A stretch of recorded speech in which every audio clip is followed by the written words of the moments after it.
Baik, bismillahirrahmanirrahim. Assalamualaikum warahmatullahi wabarakatuh.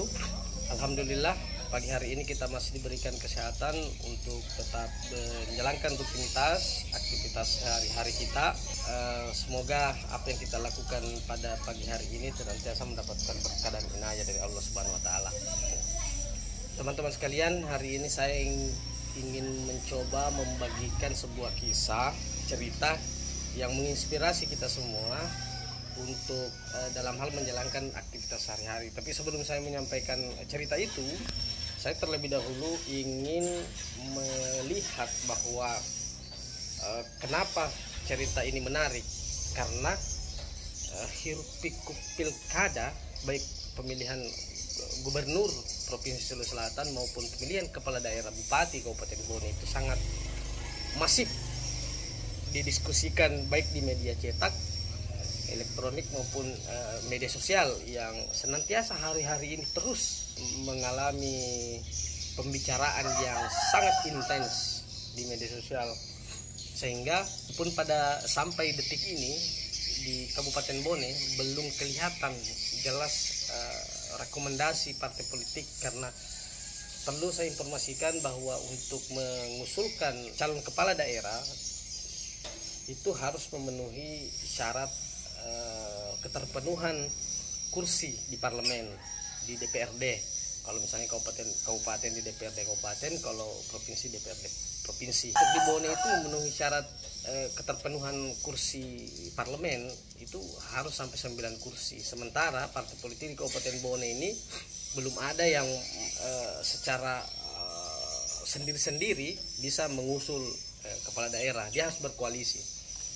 Nah, mungkin karena geliat partai politik yang masih meneropong beberapa indikator yang digunakan untuk mengusung calon bupati ataupun calon wakil bupati, sampai hari ini belum bisa memantapkan diri untuk memberikan rekomendasi.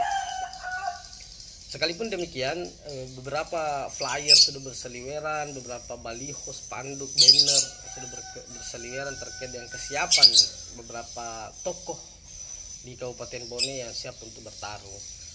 Namun meskipun demikian itu belum saatnya untuk mendaftarkan diri, karena memang di tanggal 24 itu baru dibuka pendaftaran, 24 Agustus bulan depan, kemudian 27 Agustus itu baru tahapan pendaftaran.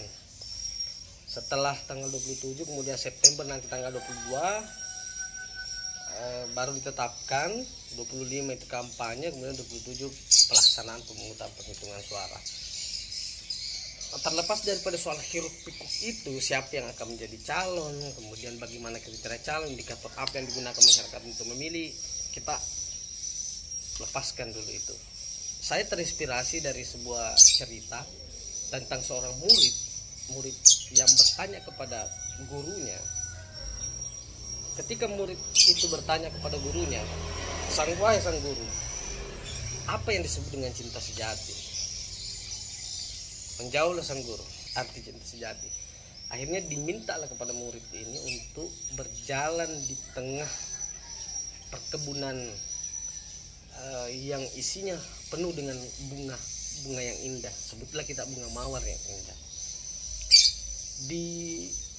Dipersyaratkan kepada murid ini dalam proses perjalanannya di tengah perkebunan atau di tengah keindahan bunga-bunga itu, diminta kepada murid untuk berjalan dan memetik satu bunga yang paling indah, yang paling cantik, yang paling menawan menurut sang murid. Tetapi dengan catatan bahwa sang murid ini tidak boleh menoleh sekalipun dan tidak boleh kembali apabila telah melewati bunga-bunga yang ada di kebun itu. Akhirnya sang murid ketika berjalan dan menemukan bunga pertama, dia memetik bunga itu karena menganggap bunga itu sangat indah. Setelah memetik bunga itu, karena pandangannya ke depan melihat bunga yang lebih indah lagi, sehingga dia membuang bunga yang pertama dia petik itu. Sampailah kemudian di titik bunga-bunga selanjutnya, dia merasa bahwa ternyata bunga yang paling indah itu adalah yang saya petik pertama kali. Namun karena syaratnya tidak boleh berbalik untuk mengambil lagi bunga itu, sehingga sampailah murid itu ke gurunya dan berkata, dan ditanyalah kepada oleh gurunya, wahai muridku, kenapa engkau tidak membawa satupun bunga untuk kau perlihatkan bahwa ini adalah bunga terindah? Wahai sang guru, ternyata bunga yang paling indah menurut saya itu adalah bunga yang pertama kali saya petik dan saya buang, karena saya melihat bahwa akan ada bunga dan menganggap akan ada bunga yang lebih indah daripada bunga yang saya petik pertama itu. Sehingga sang guru menjawab, itulah sebenarnya cinta sejati, cinta yang kau temukan pertama kali, cinta yang telah kau miliki. Jangan mudah untuk segala sesuatu yang kau miliki, segala sesuatu yang kau punya, jangan mudah untuk melepaskannya hanya untuk mencari sesuatu yang lebih sempurna. Itulah cinta sejati menurut sang guru. Maknanya apa ketika kita kaitkan dengan konteks demokrasi atau pilkada misalnya, bahwa cinta sejati partai politik atau gabungan partai politik yang seharusnya dimiliki itu tidak boleh. Jadi partai politik sebenarnya tidak boleh memperlihatkan bahwa ada kegamangan, ada kebingungan untuk menetapkan calonnya yang direkomendasi, karena indikator yang digunakan itu tidak lain adalah apa yang menjadi firm untuk dijadikan sebagai alat ukur menguji kepemimpinan.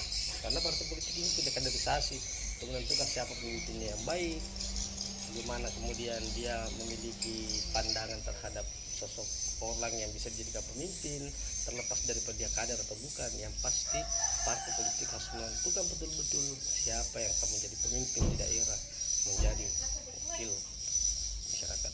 Jangan lupa belajar, beribadah, dan berbakti kepada orang tua. Terima kasih. Assalamualaikum warahmatullahi wabarakatuh.